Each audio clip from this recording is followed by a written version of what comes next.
Praise God! It's Sunday again. It's September 8. Ano ba meron sa September 8, Sister Ems? It's the birthday of the Blessed Virgin Mary, the Mother of God. The Mother of Jesus, our Mother too. Amen. Sabi nga po doon sa kanta. Di ba doon sa sisters, it's be inspired again. And we hope and we pray that we can inspire you because of our, maganda at nakakagalak team. Ano ba yung team natin, Sister Ems? Finding joy in God's faithfulness. Faithfulness. When we talk about faithfulness, my dear brothers and sisters, ito yung sinasabing katapatan. Di ba yun ang sabi doon? Amen. Tapat ako sa asawa ko. Di ba? Yun ang nung bagong buhay. Siyempre, marami tayong hindi Pero ikukumpara natin sa katapatan ng Diyos, ay naku, my dear brothers and sisters, wala kang maipipintas, wala kang masasabi sa katapatan ng ating Panginoon. Amen. Maski hindi ikaw tapat, maski hindi po tayo faithful sa Kanya, ang Diyos po faithful pa rin po sa atin. Amen. Kaya nga po, ito pong gabi pong ito, yan po ang ating pagninilay-nilayan, di ba, Sister Ems? Yan yung ating, sa Bisaya, mamamalandong tayo. Sakto ba yun? Pamalandong, di ba? Sabi nga, meron pong God loves eternal, walang hangganan, unconditional love. Sabi po niya sa Deuteronomy, Sister Ems? In Deuteronomy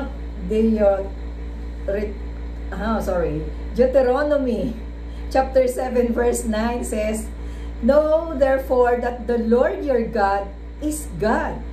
He is a faithful God, keeping His covenant of love to 1,000 generations of those who love Him and keep His commandments."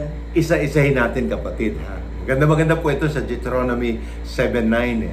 Why? Because know therefore that our Lord is God. God is God. Ang Diyos ay Diyos. Wala na pong iba. Wala. Pagka kasi na iba ang Diyos mo, let us say, ang Diyos mo pera, wala. Temporary lang. Pag naubos ang pera, wala na. Pag ang Diyos mo, yung lakas mo, kapatid mo, wala ang lakas. Amen. Lilipas. Pero ang Diyos po, hindi lilipas. Ano yung susunod na sinabi doon sa Deuteronomy? He is a faithful God. Bakit po? Because He is keeping His covenant of love. Yung commandment of love niya, ibang klase. To the 1,000 generations. Thousands na nga, tapos generations pa. Di ba? I mean, may di ba sa sila, ibig sabihin po, parang walang hangganan. Amen. Walang hangganan. Kung sasabihin po natin, yung lolo ko ay anak niya ang ama ko, ang tatay ko. At ang tatay ko ay lolo ng anak ko. Di ba? Ako ay lolo nung apo ko. At yung anak ko ay magiging lolo nung kaapo-apuhan namin. Ang daming generation. No? Yun yung pinaka pero may conditional Kaya alam ko kasi, Sister Ems, in every blessings of God, there is a condition. No? Ano yung condition? Keep His covenant of love to the 1,000th generation of those who love Him. Yung nagmamahal sa ating Panginoon. And keep His commandment. Ano ba yung commandment? Wag na po yun. Napakasimple. 10 commandments nga lang ang binigay sa atin bakit po nadagdagan?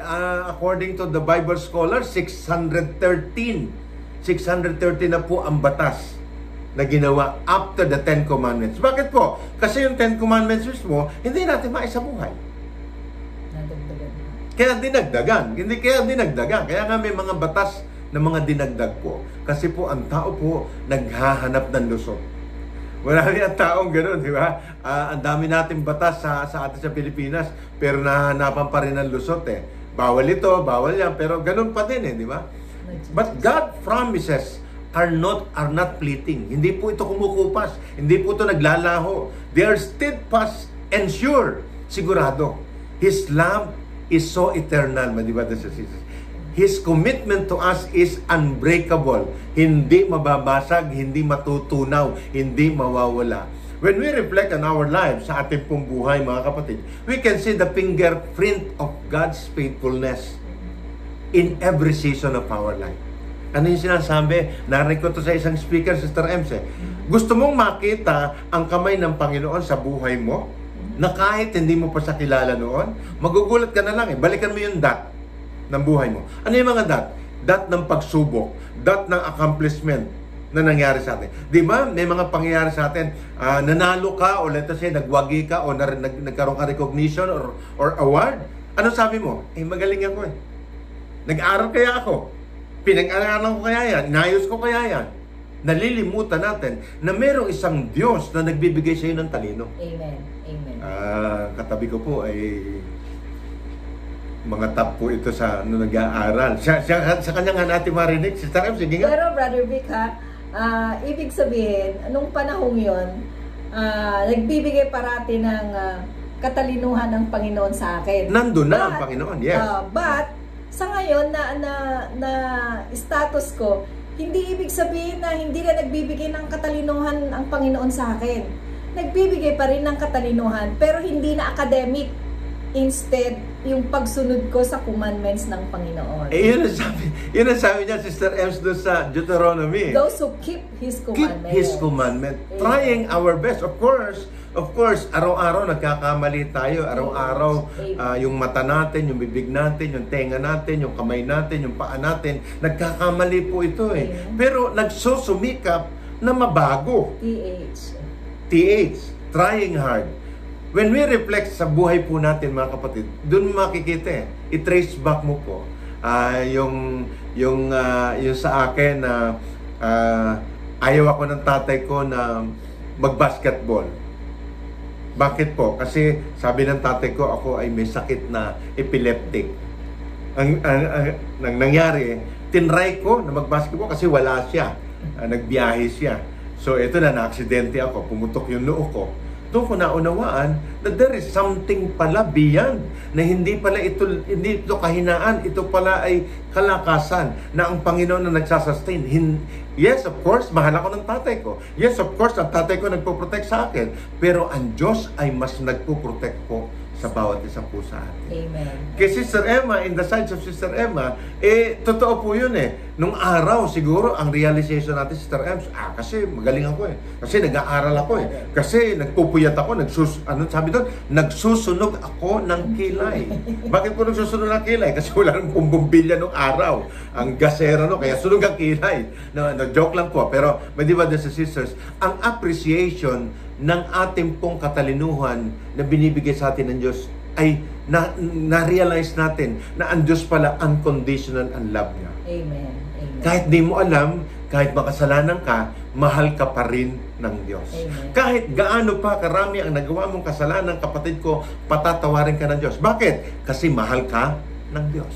Yun yung Brother Vic, yung first topic sa LSS. Through God's love. Amen. Amen. Yung God's love na pinapaliwanag ng speaker na tapos tayo nakikinig. Kaya pala noon ganito. Kaya pala ako naligtas sa aksidente. Kaya pala hindi ako nakapag-asawa. Kaya pala yung boyfriend ko noon, hindi, mga ganun ba? Kaya pala hindi ako natanggap sa trabaho kasi meron palang ibig sabihin ng Panginoon. Amen. The dots of our life, my brothers and sisters. Amen. Secondly, God's compassion never fails. Ang compassion kasi is awa. Compassion related to love also. Because there is no compassion without love. Di ba? Totoo naman yun, Sister Ems eh. Wala pong compassion, wala pong awa, kung wala pong pagmamahal. Ano po sabi niya sa Lamentation naman, Sister Ems? In Lamentations chapter 3 verses 22 to 23 says, "Because of the Lord's great love, we are not consumed. For His compassion never fails. They are new every morning. Great is your faithfulness." Kanta na naman po ito. They are new every morning. New every morning. Great is the faithfulness, O Lord. Great is your faithfulness. Amen. Amen. Wala po bang palakpak dyan? Joke lang po. Because of the Lord's great love. Great. Nilagyan eh. Nilagyan po niya hindi love lang eh. Great love. You are not consumed. Hindi ka napahamak. Pag sinabing consume kasi, ito yung sinasabing nasunog ka, or nawala ka, o napahamak ka. Hindi. Ang Panginoon po dahil sa kanyang pagmamahal. Pero again, ito po yung nagmamahal sa kanya at sumusunod sa kanyang commandment. Kasi baka mamaya sabihin mo sa akin, Brother Vic, ba't ako nung aksidente? Ba't ako nung ganito? Di ba? Bakit ganito? Nag-failed ako. Tanong ko, balikan mo yung dot na yon. Sumusunod ba tayo at nagmamahal ba tayo sa Diyos? Amen. Tama ba ako, Sister M? Di ba? Amen. Each new day, di ba, bring fresh evidence of God's faithfulness.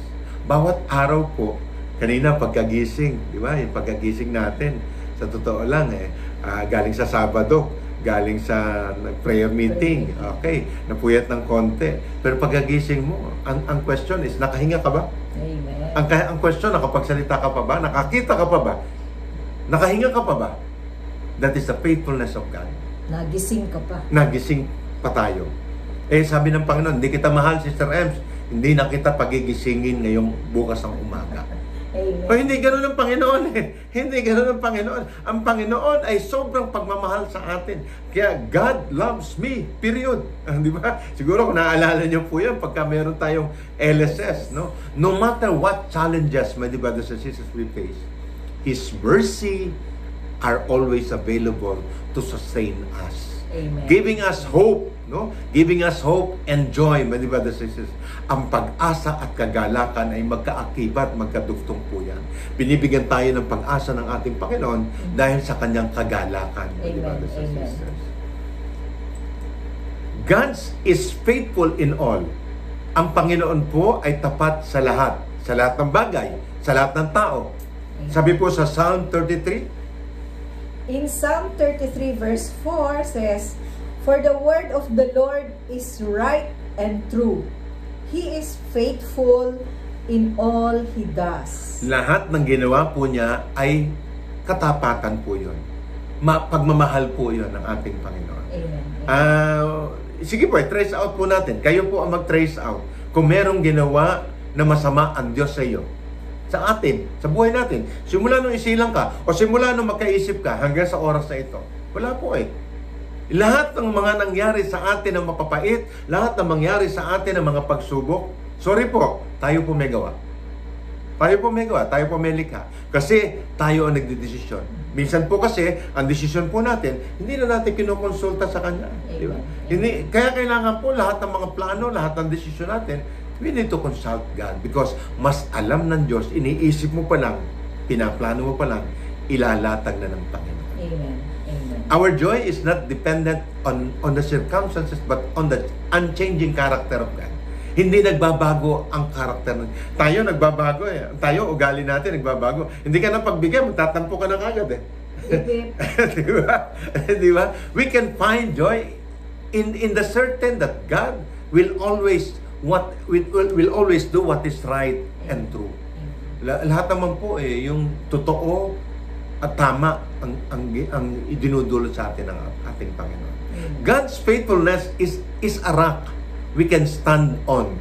Ito yung tuntungan na matatag, no? Na hindi magigiba. No matter the storm, no matter the baha that comes on our way. Totoo lang po, ito pong linggo po na ito, itong nakarang ilang araw, pinagdadasal po natin yung ating mga kaibigan, kababayan, mga kasamahan po natin na nasa Manila, nasa ibang lugar, sa Rizal, sa Laguna, Pangasinan, Bulacan, sa buong Luzon po, na sinalanta po ng bagyong Enteng, na sinalanta po ng baha. Hanggang ngayon po, naniniwala po kami at nakita po namin yung pong inyong pong what we call this, paghihirap. Kaya po, wag po natin kalimutan na ang Diyos po kasama po natin. Maski po tayo nahirapan, maski po tayo merong ganitong nangyayari sa atin, kasama pa rin natin ang ating Panginoon. My dear brothers and sisters. Because God is faithful in all things, in all circumstances, and God is faithful in everybody. Not only for Brother Vic, not only for Sister Emma, not only for us, but also for you. Kasi mahal ka ng Diyos. Amen. Amen. God fullness of joy. Ang Diyos po ay punong-puno po ng kagalakan. Ano sabi sa Psalm 16 verse 11, Sister M? In Psalm 16 verse 11 says, "You make known to me the path of life. In your presence there is fullness of joy. At your right hand are pleasures forevermore." Sino po kumakanta nito? Awit po kasi ito eh. Psalm eh. No? Si David. Si David po nagsabi, You make known to me the path of life. Ipinakita mo sa akin, pinahiwatag mo sa akin, pinaliwanag mo sa akin ang tamang daan sa buhay. Tama ba yung pagkakatranslate ko? Di ba? In your presence, sa iyong presensya, Panginoon, there is a fullness of joy. Merong kabuuan, malawak na kagalakan. And at your right hand are pleasure forevermore. Oh my God. Praise God, my brothers and sisters. Parang ano yan, Brother Vic, no? Yung God's faithfulness ng ganyan. Na-experience natin yon when we join the renewal. Amen. Doon ko naunawaan, naramdaman kung gaano talaga ang faithfulness ng Panginoon. Na kahit hindi pala tayo renewed nun, faithful na siya eh. Di ba? Faithful na siya, kaya lang, hindi natin siya iniintindi kasi nga, wala tayong relationship pa sa Kanya. In short, hindi natin na-appreciate noon. Ngayon, at hindi natin alam, yung sabi mo, to keep His commandments. Amen, amen. Hindi natin alam yung commandments na yun. Alam natin, memorize natin, pero hindi natin na isa sa buhay. Yun yung sa lumang buhay. Hindi natin ginagantihan yung faithfulness ng Panginoon ng lumang buhay natin. Ngayon, ang ginaganti natin, gumawa ng tama. Amen. Magsabi ng tama, tumingin ng tama, makinig ng tama, lumakad sa tama, tamang landas, no? Magbigay ng tama. Yun yung ano eh. In God's presence, we discover the fullness of joy, my brothers and sisters, like Sister Emma, that comes from knowing that we are loved, cared for, and held by the Father's faithfulness, my brothers. Who is our Father's faithfulness? Our God. So let us choose daily, sa pangaraw-araw po natin, yung joy, yung kagalakan. Not because everything in our lives is correct, perfect, sakto. Hindi po. It is because that we serve a perfect God. Ang Diyos ang perfecto, hindi tayo. Who is faithful in every way in our life. Let this truth fill our heart, my brothers and sisters, with hope, peace, and joy that transcend on all understanding. Ito yung isasandig mo, kapatid, yung sarili mo sa kapangyarihan ng Diyos, sa pagmamahal ng Diyos, sa kanyang faithfulness. Di ba, Sister Ems? Di ba? Kaya nga maanuhan po natin eh. Sa totoo lang, isang bagay po yung maipapaliwanag, maipapahuwatig ko sa ano natin ito, sa team natin, Sister Ems, no? Yung faithfulness ng ating Panginoon, simula nung ma-renew tayo, sobrang naunawaan mo na eh. Naunawaan na natin yung kanyang katapatan na kahit ano pa nangyari, kahit na kinakabahan ka, kahit na meron kang problema, nandun pa rin, nananaig pa rin yung, hindi ako pabayaan ng Diyos. Ang Diyos tapat siya. So, ang Diyos alam niya nangyayari sa akin.